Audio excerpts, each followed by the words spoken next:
सिर्फ hot spring के जैसा एक पुखरी नहीं है, रादर इस केस में गर्म पानी और स्टीम इरप्ट करता है, फट के बाहर निकलता है, ये गीजर होता है। सो गीजर के केस में हॉट वाटर और स्टीम ये इरप्शन करता है। It is characterised by periodic eruption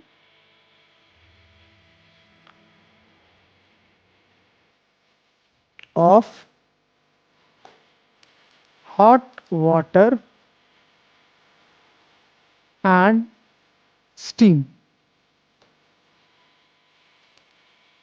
ये क्यों होता है, ऐसा क्यों होता है? ये जनरली इसी उसी जगह पर होगा जिस जगह पर पुखरी सरफेस पर नहीं, सरफेस के नीचे बन जाती है, ऐसा हो सकता है। मान लीजिए कोई ऐसी जगह है जहां पर हम ऑब्जर्व करते हैं कि ये छोटा सा होल है जमीन पर, ये जमीन पर एक छोटा सा होल है और जमीन के नीचे कोई नेचुरली कैविटी बन गई है, ऐसा हो सकता है।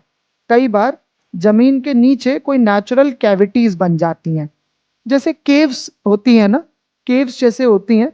कई बार ऐसे केव्स क्या जमीन के नीचे ही होती हैं, कैविटी बन जाती है ना।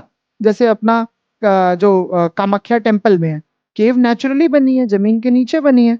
ऐसी केव्स का होना बहुत कॉमन होता है जमीन के नीचे।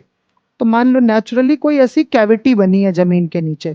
अब इस केस में ये जो स्टीम वाला सिनेरियो है ये रिपीट करता है यहां पर भी, इस केस में भी ऐसे ही रिपीट करता है।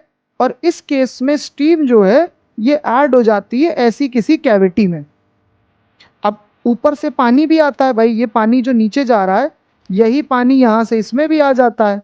तो इस केस में क्या होता है, पानी भी होती है और स्टीम भी है। गर्म पानी प्रेशराइज हो गया है, जैसे प्रेशर कुकर में होता है ना, गर्म पानी होता जा रहा है गर्म, लेकिन वो प्रेशराइज्ड है, एक जगह पर क्लोज करके गर्म है।